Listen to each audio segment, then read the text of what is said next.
Hello friends, स्वागत आहे तुमचं आपल्या नवीन व्हिडिओमध्ये। या व्हिडिओमध्ये आपण अनएक्सपेक्टेड सेकंड आन्सर की, 3 प्रश्न बदल परिणाम, जागावाढ संभ्रम, टेलिग्राम फेक पोल आणि कट ऑफ काय येईल यावर डिटेलमध्ये चर्चा करणार आहोत। तर हा व्हिडिओ बघितल्यानंतर तुमचा जो कट ऑफ बद्दल, जागावाढीबद्दल जो संभ्रम आहे तो दूर होईल अशी आपण आशा करूया। ज्या मुलांची एक्झाम 2 तारखेला आहे, रविवारी ज्यांची कंबाईनची एक्झाम आहे, त्यांनी हा व्हिडिओ 2 तारखेनंतर बघावा। या व्हिडिओ मध्ये तुम्हाला एकंदरीत एक अचूक कट ऑफचा अंदाज देण्याचा आपण प्रयत्न करणार आहोत आणि हवेत गोळीबार न करता मागच्या काही गोष्टींचा विचार करून आणि कॅन्सल न झालेल्या किंवा बदल झालेल्या प्रश्नांचा विचार करून एक अचूक कट ऑफ आपण प्रेडिक्ट करण्याचा प्रयत्न करूयात। अनएक्सपेक्टेड सेकंड आन्सर की, तर बघा 9 प्रश्न खरंच कॅन्सल होते का? तर आता बघा, याआधी देखील आयोगाचे जे कट ऑफ आहे ते लीक झालेले आहेत। त्याचबरोबर अशा काही माहिती असतात ज्या आपल्याला आधीच कळून जातात, म्हणजे ते जाहीर होण्याच्या आधीच कळलेले असतात। तसा विचार केला असता ज्या दिवशी आन्सर की आली त्या दिवशी 2 तास आधी एमपीएससी एक्सप्रेस या चॅनलने, तसेच अजूनही काही चॅनलने सांगितलं होतं आजच आन्सर की येईल, टुडे आन्सर की। याचा अर्थ असा होतो की यांचे कोणी मेंबर आयोगामध्ये किंवा आयोगाशी संलग्न आहेत आणि त्यांना त्या गोष्टी त्या ठिकाणाहून कळतात। मग बघा 9 प्रश्न खरंच कॅन्सल होते का? याचा अर्थ असा की मागचा एकंदरीत विचार केला असता, कॅन्सल होण्याचा, बदल होण्याचा विचार केला असता, दरवेळेसपेक्षा जास्त बदल किंवा कॅन्सल होणे असं बऱ्याच एक्सपर्ट टीचरने सुद्धा सांगितलं होतं। अजित सरांनी देखील दरवेळेसपेक्षा जास्त बदल होतील असं म्हटले होते। परंतु ज्या वेळेस ही गोष्ट बाहेर आली 9 प्रश्न, त्यानंतर मुलांनी बऱ्याच प्रमाणामध्ये आयोगाला मेल केले होते। ही गोष्ट जर आयोगाच्या लक्षात आलेली असेल तर आयोगाने ज्या दिवशी आन्सर की येईल त्यानंतर आन्सर की 5 ते 6 दिवस डिले केली आणि जे प्रश्न रद्द होणार होते ते प्रश्न पहिल्या आन्सर की नुसार जे उत्तर त्यांनी दिलं होतं तेच कंटिन्यू ठेवून फक्त 3 प्रश्नांमध्ये बदल करून सेकंड आन्सर की जाहीर केली असं मला वाटतं। तुमचं याच्यावर वेगळं मत असू शकतं किंवा तुम्हाला याच्यापेक्षा काही वेगळं वाटू शकतं, त्याबद्दल काही शंका नाही। परंतु जे मला वाटतं हे मी तुम्हाला सांगितलं। याबद्दल जे प्रश्न कॅन्सल व्हायला पाहिजे होते ते झाले नाही, जे प्रश्न बदलून द्यायला पाहिजे होते ते बदलून मिळाले नाही आणि बरेच अनएक्सपेक्टेड तो जो प्रश्न आहे नायट्रोजन ऑक्साईडचा, डायऑक्साईडचा, तो प्रश्न बदलण्याची काही गरज नव्हती। तो प्रश्न पहिल्या आन्सर कीने बरोबर होता, परंतु सेकंड आन्सर कीने त्याचं उत्तर बदलून दिलं। म्हणजे हे जे आहे हे कम्प्लिटली अनएक्सपेक्टेड आहे आणि याबद्दल मुलं कोर्टमध्ये जातील, पण आयोग आपल्याला माहिती आहे आयोग त्याची बाजू कसं रेटून धरतं ते। त्यामुळे बघूयात आता पुढे काय होतं ते।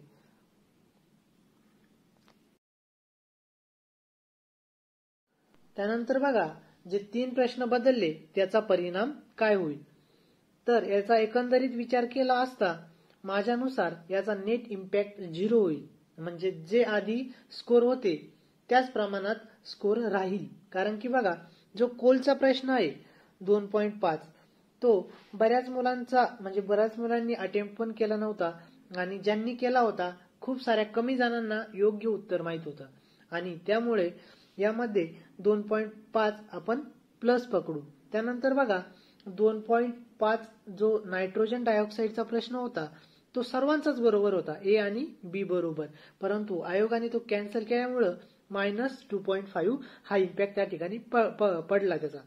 आणि त्यानंतर बघा सेक्स रेशोचा जो प्रश्न आहे त्याचा नेट इम्पॅक्ट वैयक्तिकरित्या 0 होईल। कारण की 50% मुलांनी तर ऑल ऑफ दी अबव मारलेलं असतं आणि मारलेलं पण होतं। बऱ्याच मुलांनी कमेंटमध्ये पण सांगितलं होतं ऑल ऑफ दिस अबव आहे आणि तेच राहील, परंतु बऱ्याच मुलांनी एबीसी हे केलं होतं। त्यामुळे 50%नी एबीसी आणि 50% मुलांनी ऑल ऑफ द अबव असल्यामुळं याचा नेट इम्पॅक्ट 0 होईल। त्यामुळे कोलचा आणि नायट्रोजन डायऑक्साईडचा याचा इम्पॅक्ट कॅन्सल होईल आणि हा जो आहे सेक्स रेशो हा न्यूट्रल राहील। त्यामुळे एकंदरीत नेट इम्पॅक्ट हा 0 असेल। हे माझ्या अनालिसिस नुसार सांगतोय, तुमच्या अनालिसिस नुसार याच्यापेक्षा वेगळं असू शकतं, परंतु मला जे वाटतं ते मी सांगितलेले आहे. त्यामुळे 3 प्रश्न बदलले, त्याचा परिणाम काय होईल? त्याचा परिणाम काहीही होणार नाही. नेट इम्पॅक्ट 0 राहील. तर आत्ताच्या घडीला सर्वात महत्वाचा मुद्दा जागा वाढ होईल का किंवा जागा वाढ बाबतीत सत्य काय? तर बघा, सर्वात आधी 457 जागा आयोगापर्यंत पोहोचल्या होत्या. त्यामुळे त्या 457 जागा हा जो आहे तो बेस आहे. त्यानंतर बघा 22 किमान, म्हणजे वाढ जर होणार असेल तर ती किमान 22 जागांची होईल, म्हणजे ती फिक्सच आहे. म्हणजे 457 अधिक 22 बरोबर 479 ही किमान जागा वाढ होईल. त्यानंतर बघा इतरही जागा आहेत त्या आयोगाकडे जातील आणि त्या आपल्याला कधी कन्फर्म होतील? आयोगाचं ऑफिशियल पत्रक आल्यानंतर. त्यामध्ये बघा इतर जागांमध्ये त्या 34 जागा आहे, म्हणजे 53 पैकी 34 DY एज्युकेशन ऑफिसर म्हणजे डेप्युटी एज्युकेशन ऑफिसरच्या जागा आहे, त्या सुद्धा गेल्या असं बरेच जण म्हणतायत. पण सत्य परिस्थिती आपल्याला ते आयोगाकडून ऑफिशियल आल्यानंतरच कळत. त्यामुळे बघा 400 किमान जागा आपण लक्षात ठेवायच्या 479 आणि मॅक्सिमम जागा ह्या त्या 34 जागा पकडून 500 प्लस होतील. आणि जर अनएक्सपेक्टेड, काही जणांचं असं म्हणणं आहे की बऱ्याच जागा वाढणार आहेत, परंतु ती जी माहिती आहे ती उघडी केली जात नाहीये. आणि ते कधी आपल्याला कळल? ज्यावेळेस आयोगाकडून ते ऑफिशियली शुद्धीपत्रक येईल त्यावेळेस कळल. त्यामुळे हे 3 सिनेरिओ तुम्ही लक्षात ठेवा. पण आता जर लक्षात ठेवताना एकदम खात्रीशीर जर म्हणायचं तर 479 जागा ह्या खात्रीशीर आहेत. त्यानंतर बाकी खालच्या जागा आणि अनएक्सपेक्टेड वाढ त्या जागांमध्ये होऊ शकते. तर आता टेलिग्रामच्या फेक पोल विषयी जरा माहिती बघूयात. बघा आता हा 2023चा MPSC पूर्वपरीक्षानंतरचा पोल आहे. तर या पोलमध्ये 13,100 जणांनी वोट केलेले आहे. तर बघा यावेळेस वॅकन्सी किती होत्या? 303. 303 गुणिले ओपन कट ऑफ साठी 12 म्हणजे किती होतात? ते 3636. तर बघा 3636 मुलं, कट ऑफ किती लागला? 108. 108च्या पुढे किती मुलं घेणार ते आयोग? 3636.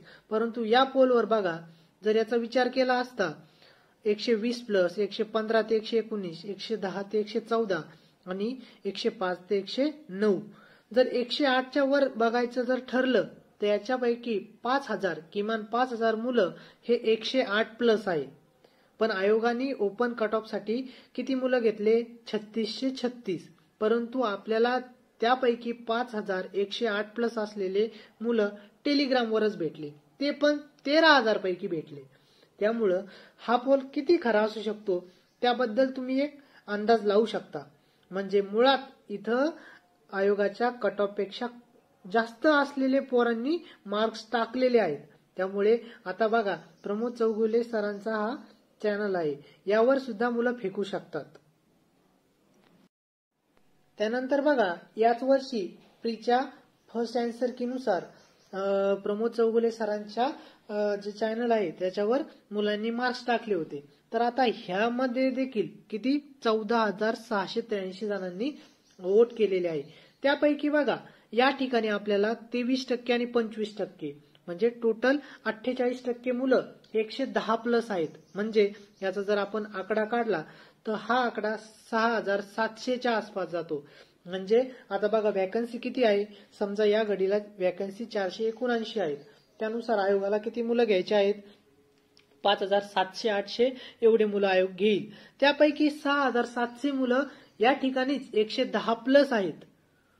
त्यामुळे मागच्या पोल मध्ये बघा त्या ठिकाणी 5,000 होते पण आयोगाने घेतले 3,500 आणि या पोल मध्ये बघा 6,700-800 मुलं हे 110 प्लस आहेत पण आयोगाला घ्यायचे किती आहेत? 5,800. त्यामुळे या पोलची किती सत्य परिस्थिती असू शकते याचा तुम्ही अंदाज लावू शकता. आणि हे तुम्हाला कोणीच सांगणार नाही हे पोल किती फेक असतात, किती मुलांचे. आणि ह्यावेळेस तर कसं आहे, जास्त मार्क सांगून इतकी मुलांची दिशाभूल केलेली आहे आणि कॉम्पिटिशन कमी करण्याचा प्रयत्न सर्रासपणे केलेला आहे. त्यामुळे आता मी जो कट ऑफ सांगल तो या सर्व गोष्टीचा अंदाज घेऊनच तो सांगितला जाईल. एकंदरीत तुम्हाला त्याच्यावर किती विश्वास ठेवायचा हे तुमचं तुम्ही ठरवू शकता. हे बघा, याबद्दल आता आपण बोललो. प्रमोद चौगुले सरांच्या चॅनलवरील पोल 2023चा पोल आणि 2024चा पोल, दोन्ही पोल आपण बघितले. वॅकन्सी किती होते, आयोगाला प्रश्न किती घ्यायचे होते आणि टेलिग्राम पोलनुसार किती मुलं कट ऑफच्या वरती होते ते यामध्ये डिटेलमध्ये सांगितलेलं आहे. तुम्ही एकदा बघा, त्या चॅनलवर जाऊन खात्री करा आणि स्वतः या फेक स्कोरचा अंदाज तुम्ही लावू शकता. डेफिनेटली यावेळेस मुलांचे मार्क्स वाढलेले आहेत, पण किती मुलांचे वाढले आणि ते किती वाढले याबद्दल कोण सांगू शकतं? बरेच मुलं काय करतात, आता सर समजा एखाद्या मुलाला 115 मार्क्स आहेत, पण तो सांगताना काय सांगणार, त्याला माहिती आहे त्याचं फिक्स होणार आहे 115 वर 116 वर, पण तो सांगताना काय सांगणार 125, 130, 115 किंवा 130च्या पुढे पण सांगणार. पण ते कशासाठी? कारण की तेवढी कॉम्पिटिशन कमी व्हावी आणि जोपर्यंत आयोगाचा निकाल येत नाही तोपर्यंत ज्या मुलांचे काठावर स्कोर आहे त्यांचा अभ्यास होऊ न देणे, एवढंच त्याच्या मागचं कारण असू शकतं. तर आता बघूया एक्सपेक्टेड कट ऑफ काय असेल. आता एकदम डिटेलमध्ये आपण हे बघू, त्यानंतर कट ऑफ. आता कट ऑफ त्या पेजवर दिलेलाच आहे, परंतु हा कसा काढला ते मी एक्सप्लेन करतो. तर बघा, आता जर पहिली गोष्ट म्हणजे कम्पेअर जर करायचा ठरला हा पेपर, तर 2022 सोबत आपण कम्पेअर करू शकतो. 2022चा पेपर आणि 2024च्या पेपरमध्ये थोडासा 2024चा पेपर हा मला अवघड वाटला, कारण की 2022च्या पेपरमध्ये ऑल ऑफ दी अबव हे सगळ्यात जास्त होते आणि इकॉनॉमी सेक्शन, करंटचा सेक्शन हा इझी होता कम्पेरेटिव्हली ह्या वर्षीच्या. त्यामुळे मला 2022 पेक्षा 2024चा जो पेपर आहे तो अवघड वाटला, थोडासा अवघड, जास्त अवघड नाही. त्यामुळे 2022 पेक्षा थोडासा अवघड असल्यामुळे 2022च्या कट ऑफ पेक्षा -2 मार्क्स इथे फरक पडेल. त्यानंतर बघा, कॅन्सल न झाल्याचा परिणाम किती. 2022ला जो कॅन्सल झाले होते, 2022ला 3 प्रश्न कॅन्सल झाले होते.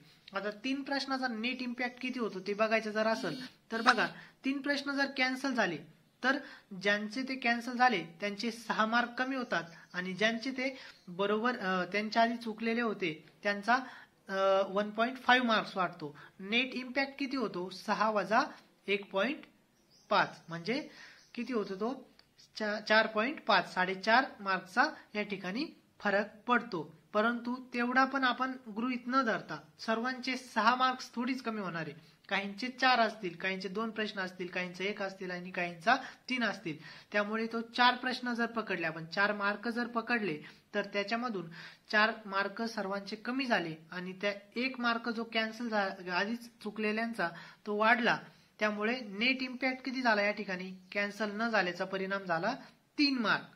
म्हणजे जर कॅन्सल झाले असते 2 प्रश्न किंवा 3 प्रश्न तर 3 मार्क हा कट ऑफ कमी लागू शकला असता, परंतु तो +3 आपण यामध्ये जोडलेला आहे.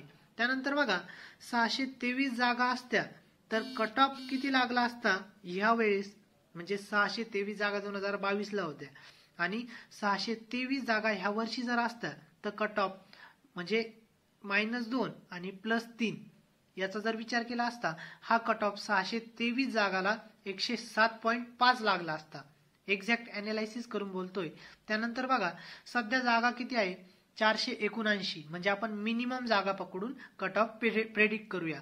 तर बघा, सध्या 479 जागा आहे, त्या जागेसाठी 111 ते 113 दरम्यान कट ऑफ प्रेडिक्शन राहील. Open male, open OBC, SCBC या सर्वांसाठी 111 ते 113 दरम्यान कट ऑफ राहील 479 जागासाठी. जर कॅन्सल झाला असता तर आपण आधी पहिल्या अँसरकीने प्रेडिक्ट केलेला 109 ते 111 हा कट ऑफ लागू शकला असता जर प्रश्न कॅन्सल झाले असते तर.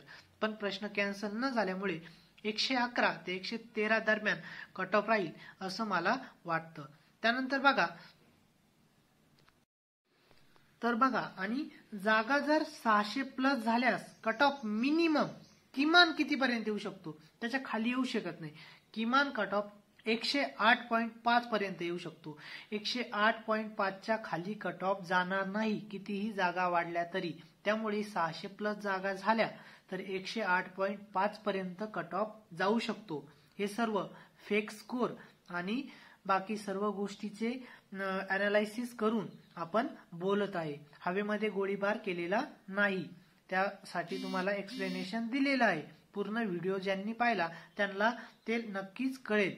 आणि हा जो कट ऑफ आहे आपण आशा करूया हाच कट ऑफ लागेल आणि मोस्ट प्रोबेबली 111 ते 113 दरम्यान एवढ्या जागा राहिल्या तर कट ऑफ राहील आणि 600+ जागा झाल्यास 108.5 पर्यंत जास्तीत जास्त कट ऑफ खाली येऊ शकतो. त्यापेक्षा खाली कट ऑफ येणार नाही. त्यामुळे तुम्ही ह्या गोष्टी गृहीत धरा आणि येत्या 7 ते 10 दिवसामध्ये निकाल लागेल आणि सर्व गोष्टी क्लिअर होतील.